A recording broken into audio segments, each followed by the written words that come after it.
รูปนะครับผมต่อไปกล่าวคำบูชาพระรัตนตรัยแล้วก็ไหว้พระพร้อมกันนะครับผมอิมินาสกาเลนะพุทธังอาภิปุชยามาอิมินาสกาเลนะธัมมังอาภิปุชยามาอิมินาสกาเลนะสังฆังอาภิปุชยามาอะระหังสัมมาสัมพุทโธภะคะวาพุทธังภะคะวันตังอะภิวาเทมิกะสวากขาโตภะคะวะตาธัมโมธัมมังนามัสสามิสุปฏิปันโนภะคะวะโตสาวกสังโฆสังฆังนามามิมายังพันเตวิสุงวิสุงรักขณาทายาติสารเนนะสหปัญจศีรานิยาจามาทุติยามปีมะยังพันเตวิสุงวิสุงรักขณาทายาติสารเนนะสหปัญจศีรานิยาจามาตาติยามปีมะยังพันเตวิสุงวิสุงรักขณาทายาติสารเนนะสหปัญจศีรานิยาจามานะโมตัสสะภะคะวะโตอะระหะโตสัมมาสัมพุทธัสสะนะโมตัสสะภะคะวะโตอะระหะโตสัมมาสัมพุทธัสสะนะโมตัสสะภะคะวะโตอะระหะโตสัมมาสัมพุทธัสสะนะโมตัสสะภะคะวะโตอะระหะโตสัมมาสัมพุทธัสสะนะโมตัสสะภะคะวะโตอะระหะโตสัมมาสัมพุทธัสสะนะโมตัสสะภะคะวะโตอะระหะโตสัมมาสัมพุทธัสสะพุทธังสรณังกัจฉามิพุทธังสรณังคัจฉามิธัมมังสรณังกัจฉามิธัมมังสรณังคัจฉามิสังฆังสรณังกัจฉามิสังฆังสรณังคัจฉามิตุติยัมปิพุทธังสรณังกัจฉามิตุติยัมปิพุทธังสรณังคัจฉามิตุติยัมปิธัมมังสรณังกัจฉามิตุติยัมปิธัมมังสรณังคัจฉามิตุติยัมปิสังฆังสรณังกัจฉามิตุติยัมปิสังฆังสรณังคัจฉามิตติยัมปิพุทธังสรณังกัจฉามิตติยัมปิพุทธังสรณังคัจฉามิต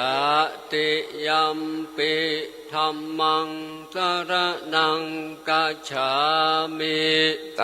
ติยัมปิธัมมังสรณังคัจฉามิตติยัมปิสังฆังสรณังกัจฉามิตติยัมปิสังฆังสรณังคัจฉามิติสรณะค ขมะนังนิธิตัง อามาพันเต ปานาติปาตาเวระมณีสิกขาปะตังสมาธิยามิ ปานาติปาตาเวรมณีสิกขาปะทังสมาธิยามิ อาตินนาตานาเวระมณีสิกขาปะตังสมาธิยามิ อาทินนาทานาเวรมณีสิกขาปะทังสมาธิยามิ กาเมสุมิจฉาจาลาเวระมณีสิกขาปะตังสมาธิยามิ กาเมสุมิจฉาจาราเวรมณีสิกขาปะทังสมาธิยามิ มุสาวาตาเวระมณีสิกขาปะตังอิยามิ มุสาวาทาเวรมณีสิกขาปะทังสมาธิยามิ สุลาเมลัยยามัชฌะปะมาตัฏฐานาเวระมณีสิกขาปะตังสมาธิยามิ สุราเมรยมัชฌะปมาทัฏฐานาเวรมณีสิกขาปะทังสมาธิยามิ อิมานิปัญจสิกขาปะตานิ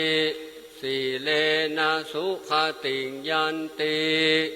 สีเลนะโภคสัมปตาสีเลนะนิพพุติยันติตัสสะมาสีลังวิโสทะเย สา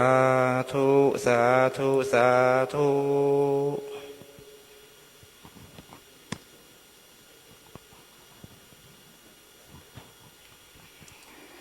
นิปานังนาครังธัมมังเยนะคัจเชยัง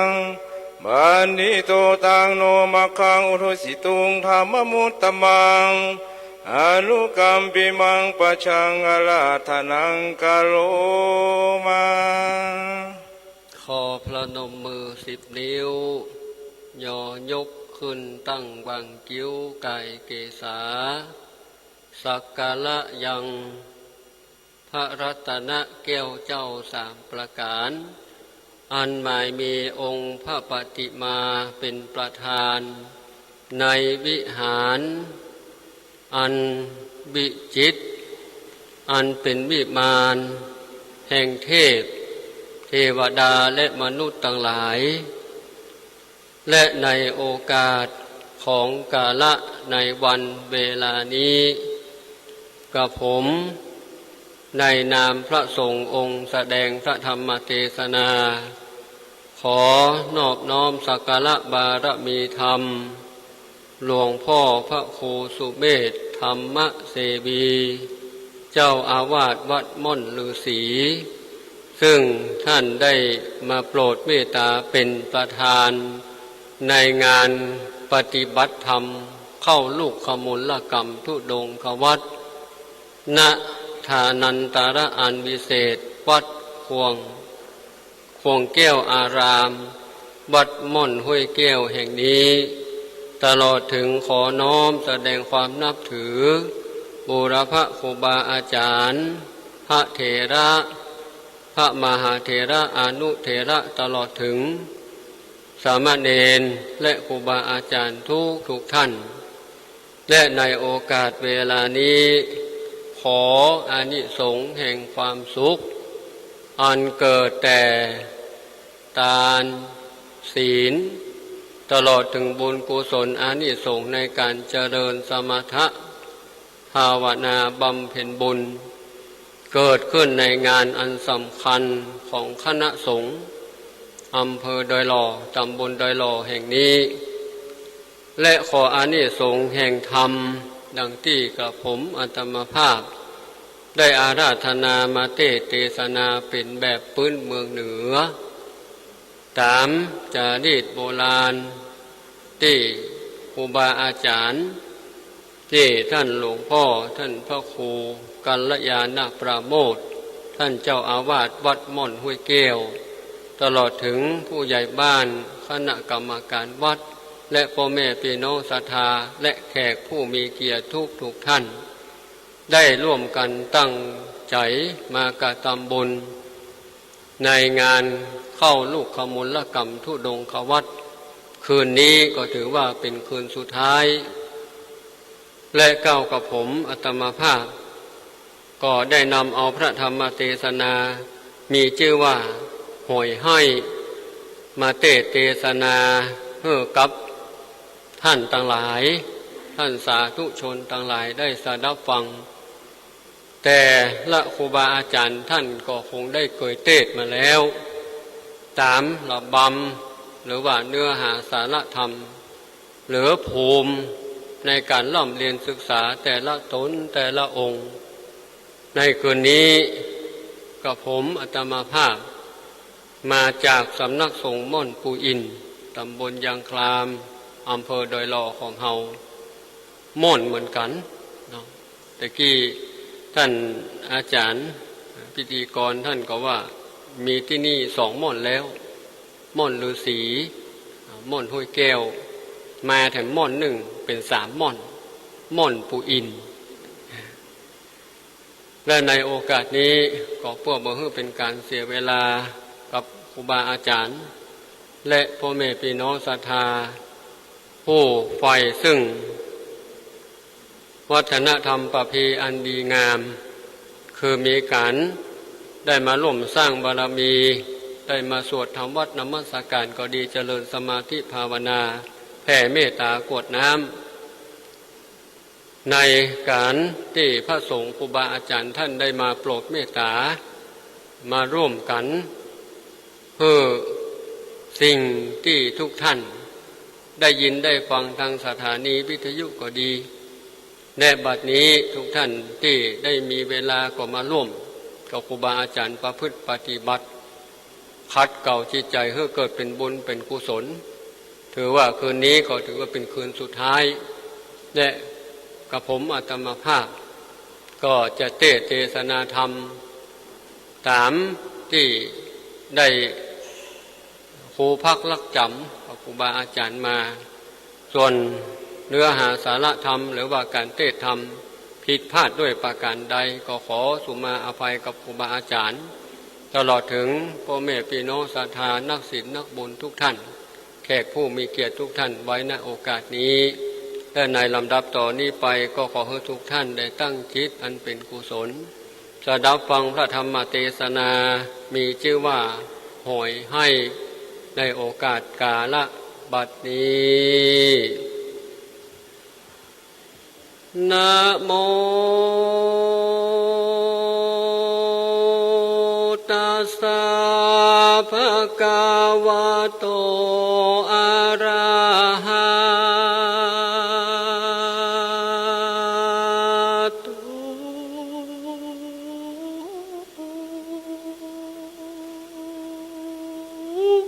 สัมมา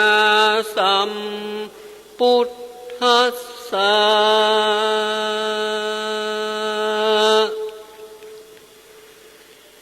พุ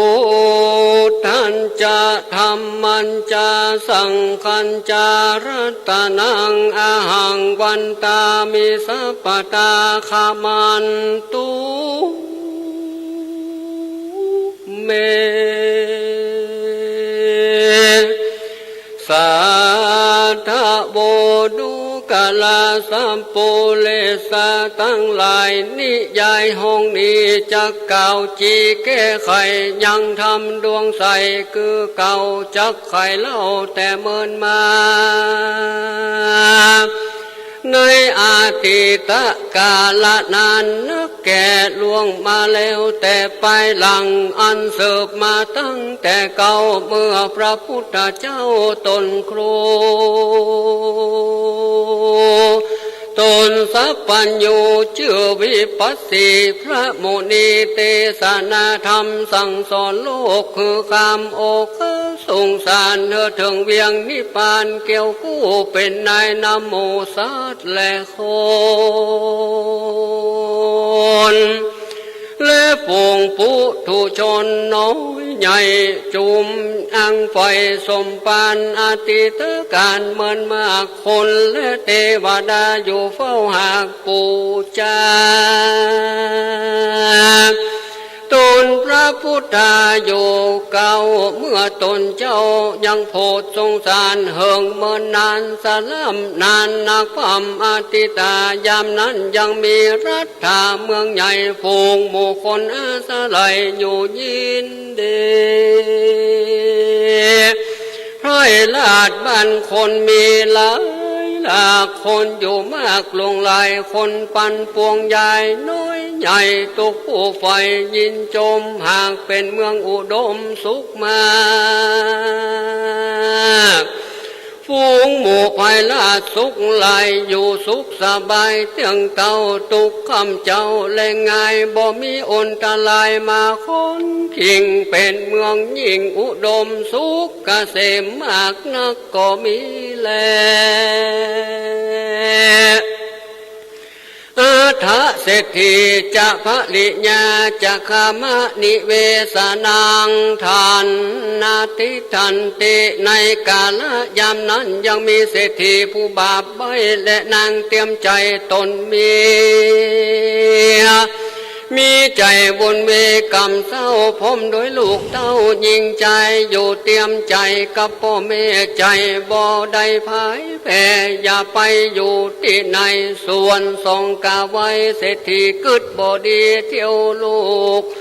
ต่างพ่อแม่ลูกวงใหญ่เขามีใจต่างเดียวเอากันกลมเกี่ยวบิดเบี่ยงใจคนเงียงงอคอในจิตใจขอบ่ถูกตั้งพ่อแม่และลูกควรในหากมีใจเหมือนกันจุผู้เมื่อนั้นย่าเศรษฐีใจบาปใบมันเดือดไม่ปลายะบ่มาฟังธรรมพระพุทธเจ้าที่แต่ใจนางบาปเศร้านักหนาส่วนพ่อเศรษฐีเก่าใจคดเฝ้าฟังธรรมจริงรู้หลายอันหลายจ้องรู้แจ้งปองในธรรมยามกลางคืนดำดึกมากเศรษฐีหากดานอนก็มีแลรัตติยาในกลางคืนนั้นและลุงสายฟ้าพุ่งเรื่องลายเถิงยามควายส่องแจ้งย่าเศรษฐีก็มีใจแต่งไปหามันกำเอาถุงปลาห้อยบาเตียวเลี้ยวเอวลากลางนาโซงมปูปลาสะใสมันบ่ละอายต่อบาปมันบ่กลัวกรรมฮึกยาปาลาตัวก็จะลาแก่เท่าเอวงมว่าซอกเศร้าโศกตามสลอกเงือมรูเอามือจุกดูผ้าควายแปลงตาใส่งมหอยน้อยใหญ่เล็งพอควายไปมาเท่านังจะใจบาปเท่ากาบงาบอเวจีเท่าหัวยีสกอกเอวโซโซเก็บเอาวะหอยู่กายจอยสดใสกันเก็บได้แค่เต็มทุงเท่าหลังกงจริงวายนะกับคืนมากว่าเลือนมันเยอะงะงันก้มพอด้วยใจหม้อพงพางรีบเอามาขังใส่หม้อแล้วเอาฝามาปิดก่อขังดีกัวหอยดีกว่าจ้อยเอาผ้าตีต่อยก้นหอยตวงไว้เป็นนากองเนื้อฝากยาละลุกละลากเรือลายหอยมีมากมายเป็นหมู่อันกกกองอยู่บนฝากลงออกปากไว้ ว่าตายตาย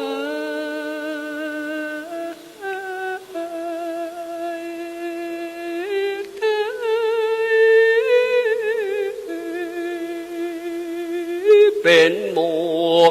เจ็บแสบไม่บูตั้งตั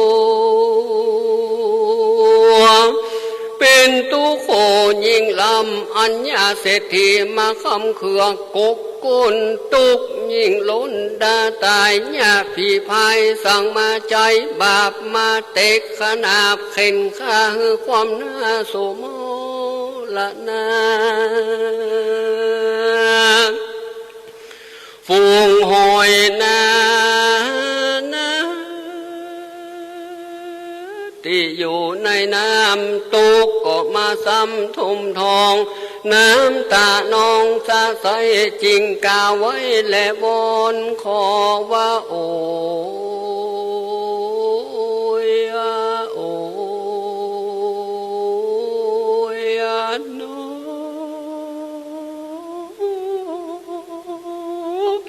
แม่เศรษฐีเป็นเจ้าตุขานีเล่าอยู่ในน้ำ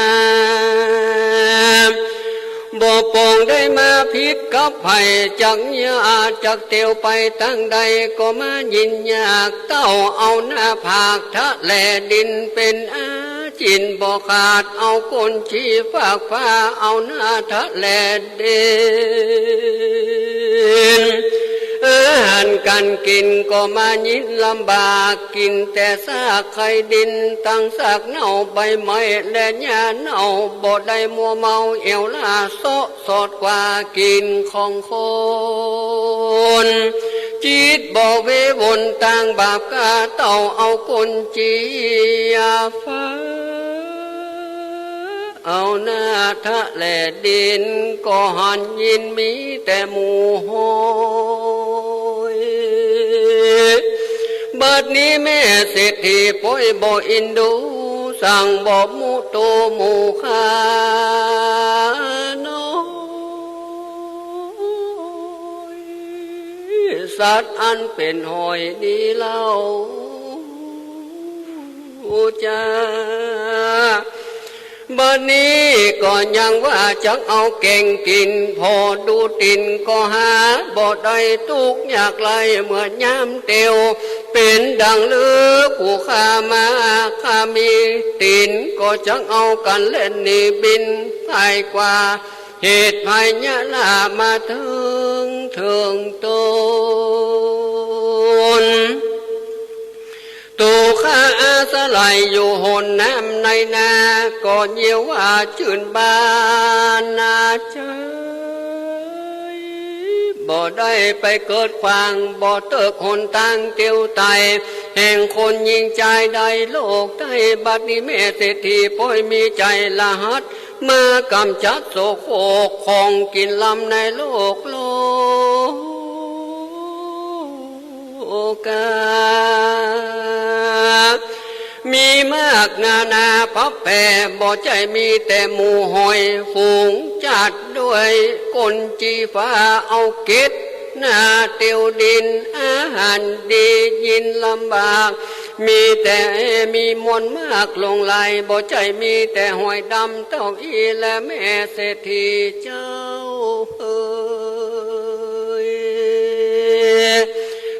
ตาในกาละยามนั้นเศรษฐีสัมมาเล่งดาเก็บเอาหอยมาเก่งกินกับเขาว่าน้ำหอยนี่นาหวาน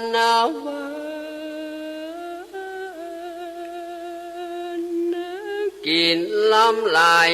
มากล้นคนสอบสู้เหลือลายซ้ำเอามากินกันเลี้ยงตัวตั้งมวลจะลือดูกะลาจูมหอยเรามวลหมู่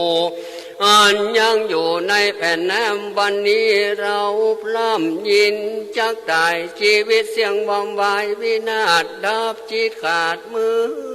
หมด อนเล่าหมู่หอยจอนดำกำเศร้าอันขังอยู่ในเล่าโมดินทุกเมาวินหายมวนชีวิตด่วนโมระนางตายในวันนี้แลโนเมื่อนั้นยาเศรษฐีเนื้อบอดีละลูกเนื้อโกโกกากากเอาหอยมากมาแกงเมื่อยำแรงไก่คำนางเลี้ยวล้ำเหลือแรงรีบมาแกงหมูหอยรีบแต่งดาก้อยตำน้ำพริกและเกลือดังไฟลุกไม่เหลือเปลวเหลืองเอาหม้อดินแกงขึ้นตั้งโซนลัวเข้าพัมไฟแรงเปลวไฟแดงก็ลุกไหม้น้ำหม้อแกงไว้ดาเดือดละลานเดือดด้วยเปลวไฟควักพริกใส่ลงหม้อเอาปากกลต่อกวนเก่าเปลวไฟแรงเอาไม้น้ำล้นเดือดล้านตันใจยามเมื่อนางยกเอาหอยซัดลงลอยในหม้อใหญ่ฝูงหอยก็มาร้องรำมา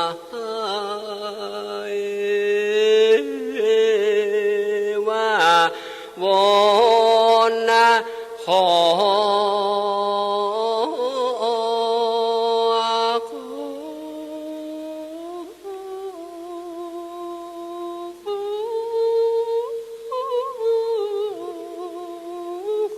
ว่าดูราแม่เศรษฐี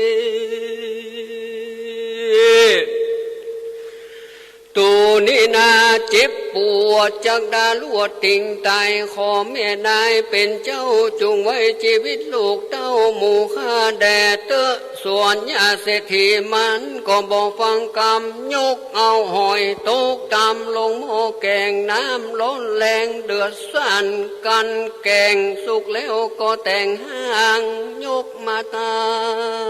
มแล้วเรียกลงผัวคำมาสู่ลงเอาหมูลูกเต้าคู่ยิงใจมานั่งยายแวดล้อมตั้งพ่อแม่ลูกอยู่พร้อมกันกินหมูเขาหักมายินกินลำหวานใจมากก้าวอวดอุปากจากกัน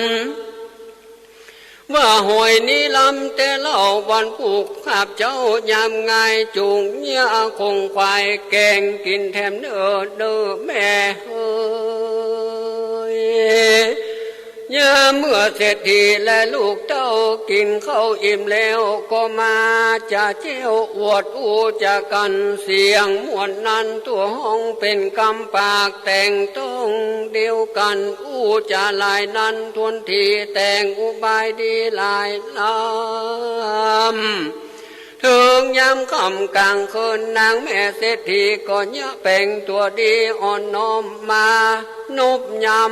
อ่อนก้มใจเชื่อน้อมศรัทธาไว้พระพุทธาเป็นเจ้าแล้วจริงเข้ารับนอนถึงยามอ่อนแจงมาผูกเจ้าก็ลูกมาแต่งเข้าและแกงหอยแถมแป้งเป็นอาหารแอมกินขาบง่ายลูกยิงใจและพ่อแม่อยู่เจยจมแต่ยินบานก็มีหันและในกาละเมื่อนางยาเศรษฐีใจนางบดีถืบเท่าจิตเมื่อเศร้าตัณหามีใจบอกกาลุนาสสิ่งพรหมวิหารสิยิงก็กายตัวใจมัวตั้งบาปมีจิตขนาบโกทะเก่นกาสินห้าสินแปดบ่มาแขวดติดแฝงบ่ยำแยง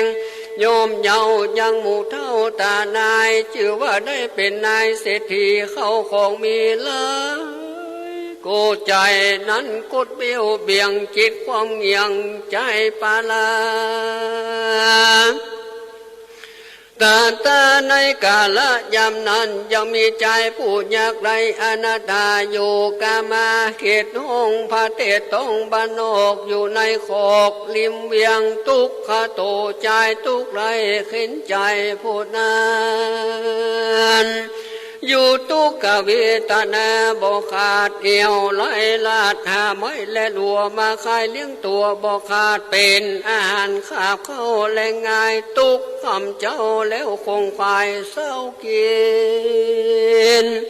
เป็นตู้กินเอวเตียวจนเป็นนิรันดร์จะใจเถิงยามเจ้งควายมาแล้วก็กาดแก้วเข้าสู่ป่าเอวสดลาหาโลเป็นอันตุโกลำบากแต่ว่ามีใจนั้นหากพรากจากศีลธรรมปัญจศีลังศีลห้าศีลเจ้าบริเวณอยู่รักษายังมีในกาละวันหนึ่งใจเจ้าแก่นไตใจผ่านเข้าสู่ดงดานห้วยใหญ่ก็ไปพบใส่งูเห่างาความโศกเศร้าปลาก็มาจนใส่งูเห่าตัวใหญ่หิงสาก็โตสาโคตรเขียวมาสุกกับติวตนตายเจ็บปวดลายดินสั่นกลางดงตันป่ากว้างบ่มีคนใดมาปะหันใส่เจ้าปิดไหลงูเห่าบีลายตุกขตะใจหนุ่มนาวจิงลวดเข้าสู่โมรณะดับขันธามวยหมดดับจิตจอดเป็นผีเป็นแต่กรรมเวนมีไปหลังได้คืนปังมาขอบมาสนองตอบมือตายในกลางดงไผ่ป่ากว้างกลางเถื่อนจางดงดอนด้วยจิตอาวรณ์แห่งเจ้าจริงเข้าสู่วิญญาณปฏิสนกำเนิดมาบังเกิดในตรงเมเศรษฐีได้45 ปีมาควายญาเศรษฐีก็ต้องใหญ่ประมาณกุมารนอนน้อยนางกิ่งก้อยยกปาตาตินเอวสะแวงหากินเตียวต้องไปโลดทุ่งแผ่วกลางนาแล้วโสดสะแวงหายังหอยแถมลาวญาเมื่อนางเท่าเก็บหอยได้ยินเสียงวอย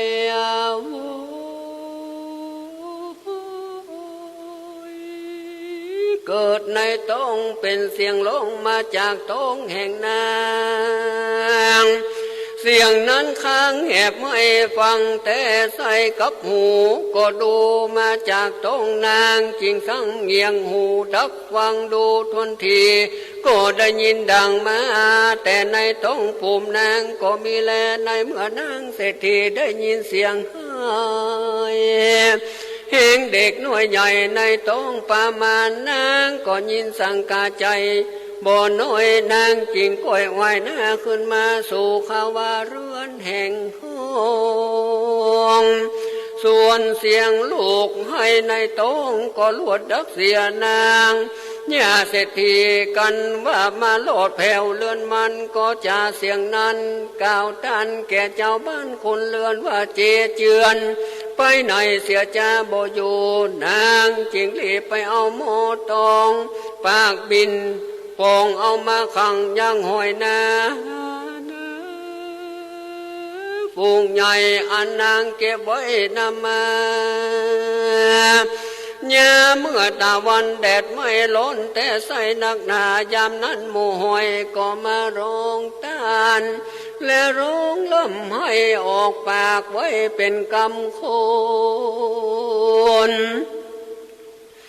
ว่าหมู่เรามาจนตาอยู่ขังกาโมใหญ่วันนี้พรำได้จากตายนอนกิ่งไง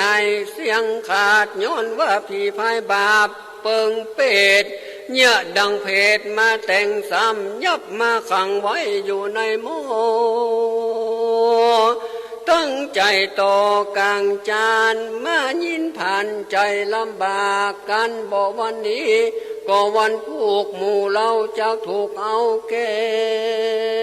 งก็ นบ่ยามแรงก็ยามค่ำโมหอยดำกำลวงลายตุกวำไว้ถนัดเปิ้นจังมากำจัดแก่งกินตุกเมาวินลำบากกาละหากแต่นี้จักตายจากนี้ปัดภาคเอาตัวหักนี่ไกลกันโหวัตตาโอยนอ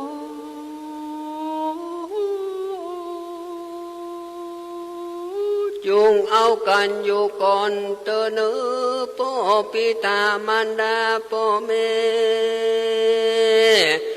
จุงเอากันดักเลี้ยอยู่แต่ในดินอย่าให้คนเอามายับกินแกงแค่แกงอมดังตุขานิยมติงตายโหยหนอผู้ขานี้ก็จักได้ปัดภาคตายเสียจากโลกเต้าและวงใหญ่จักได้ตายปัดภาคเสียยังปงหอยตัวมอยดำกำเศร้าละเสียจากเงาผัวแป้งโอ้ยหนอได้เกิดมาเป็นหอยดำม้วนกำเศร้าเปิ้นก็มามัวเมาประมาทยับออกมาภาคบอกน้ำอันนี้ดูสะอายต่างอะ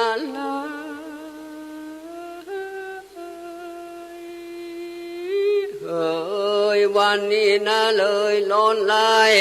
ตุกแสบไม่เหลือลายเหตุภัยแย่อันใหญ่มาตุกใส่ฟุงระ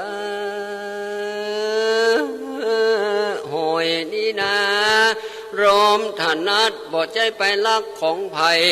บ่ได้ผิดกับผู้ใดคนอื่นเต้าอยู่ระลื่นในหนองเอาตัวปองในดินอาหารกินเลี้ยงสา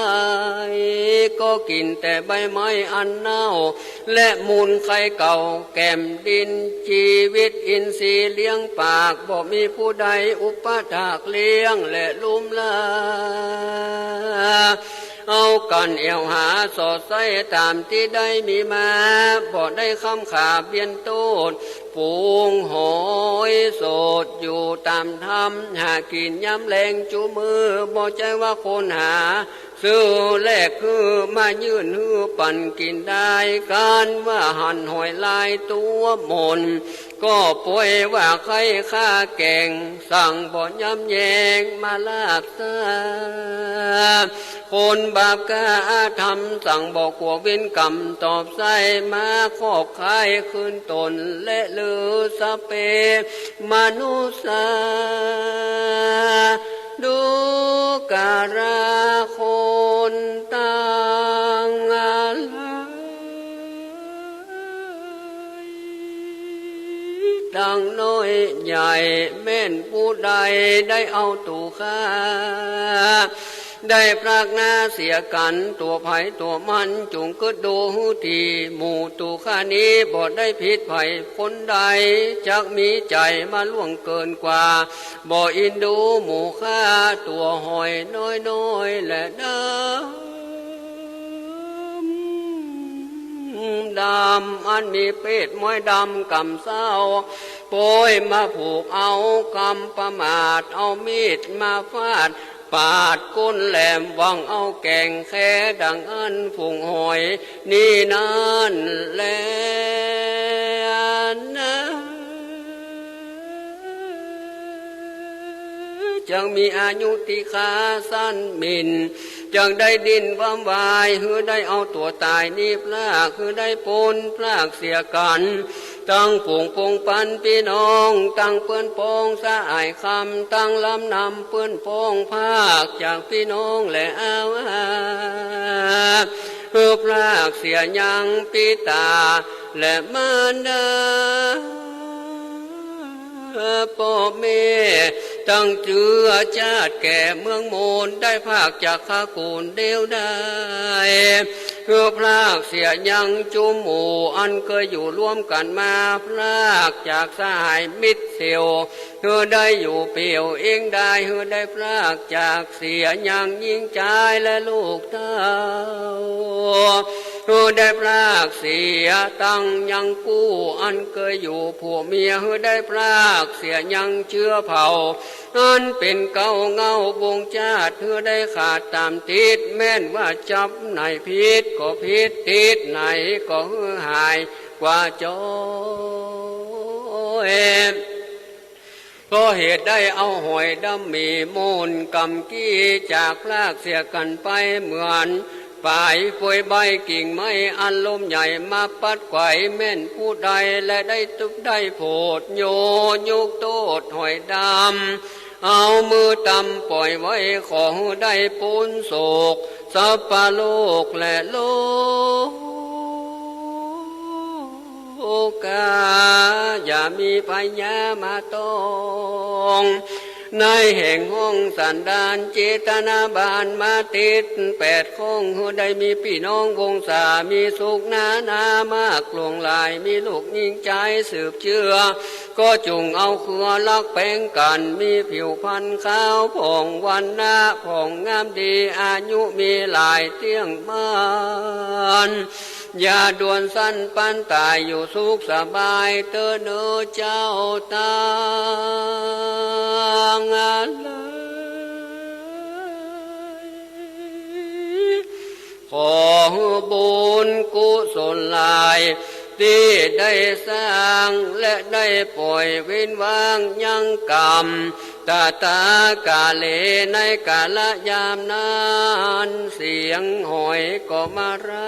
ำเหบให้วันและได้สามคาวันนี้สัมมาให้นึงนานให้ตั้งวันดาฟองมากล่าวร้องจมดานางทั้งสองแม่ลูกยาสังกาใจเตอในกาละยามนั้นนกจอกน้อยอันจับอยู่ห้วยใจขาจริงจะอุปมากรรมเก่าประวัติเล่าจัดไปหลังหื้อญาสิทธิฟังทวนถูกหื้อนางสองแม่ลูกจุงฟังทาราเจโตปนิทาขออานิสงส์แห่งบุญกุศลอานิสงส์แห่งธรรมในหลับบำเตสนาพุทโธธัมโมสังโฆอันนี้ยิ่งกว่าได้สร้างเจติยกุติวิหารบุญอันใดมาด้วยกาญวจีมโนตานาพระพุทธเจ้ายกศรัทธาลูกนั้นออกมาเหตุว่าเป็นคุ้มคำที่พระเสริฐมากนักหาปุกละผู้จักมาลูกคุบชิงเอาก็บ่ได้แลยามนั้นเศรษฐีมาสัจเจ้ายกเอาของทานมาเพียบเทียมจากแก่คนทั้งหลายแล้วก็อยู่ทานรักษาศีลบำเพ็ญภาวนาบอกขาดกับตนสักวันกันจุติตายจากอันภาคจากเมืองคนก็ได้เอาตนไปเกิดในจันปาเลิศแห่งห้องเมืองสาว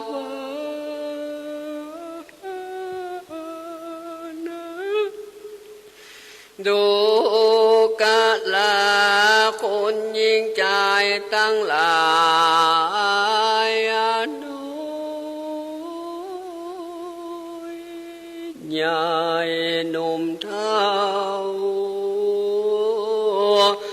อย่ามีใจโศกเศร้า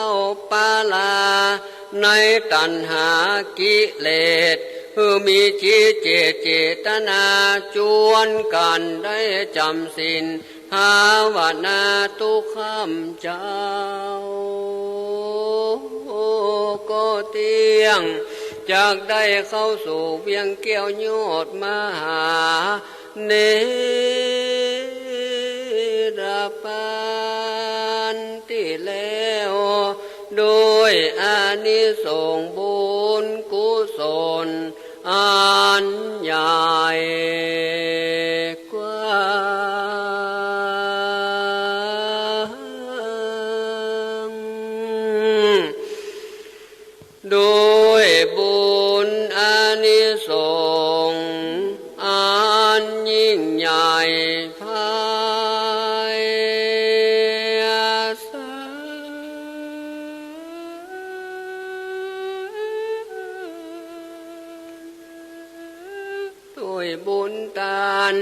ยิ่งแล้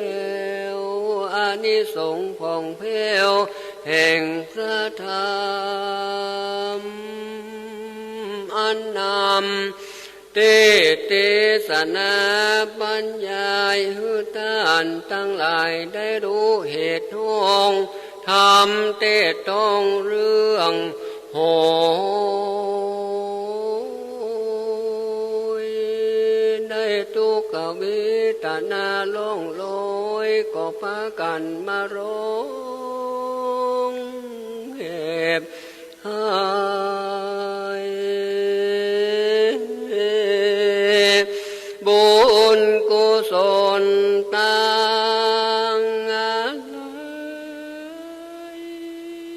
ที่ท่านสมณะเจ้าครูบาอาจารย์ตลอดถึงอุปาสกอุปาสิกาท่านทั้งหลายที่ได้เดินทางมาร่วมสร้างบุญกุศลอานิสงส์บารมีอันล้ำเลิศผู้ได้เกิดเป็นบุญอันยิ่งล้นนั้นแล้วปู่จาผ่องแผ้วแห่งธรรมบัดนี้ขอน้อมนำลำดับธรรมเทศนามาแล้วโดยลำดับมาถึงกาลเวลาสุดท้ายแห่งพระธรรมนี้นะ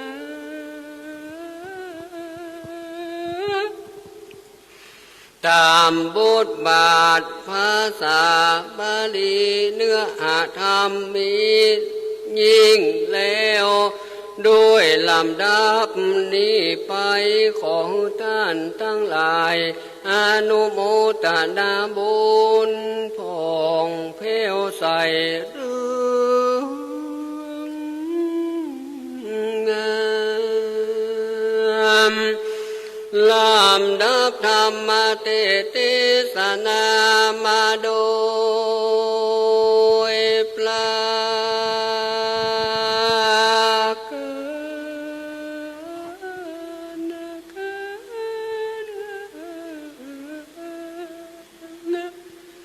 ดังได้กล่าวเทศนามานี้แล้วเนติตังขิญาสังวันนาวิเศษจะห้องเหตุธรรมเทศนามีชื่อว่าโหย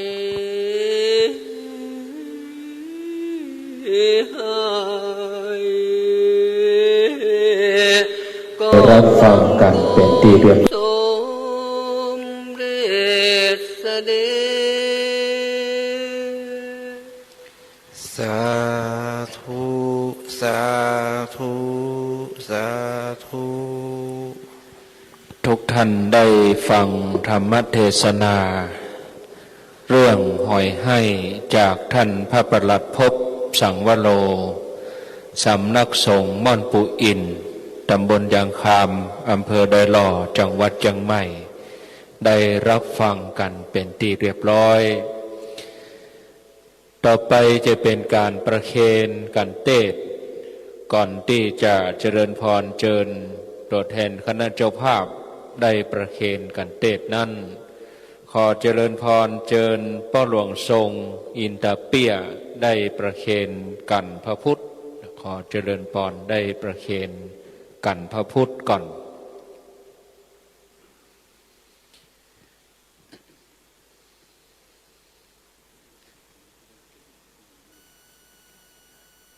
เจริญพรผู้จัดการโกดังลำไยอบแห้งเทียนเฉินบ้านหลังม่อนได้ประเคนกันเทศน์ขอเจริญพรประเคนองค์เทศน์ทั้งสองท่านประเคนองค์เทศน์แล้วก็ กันหั่นตัวบอกเปิ้นหลวงแนะนำเปิ้น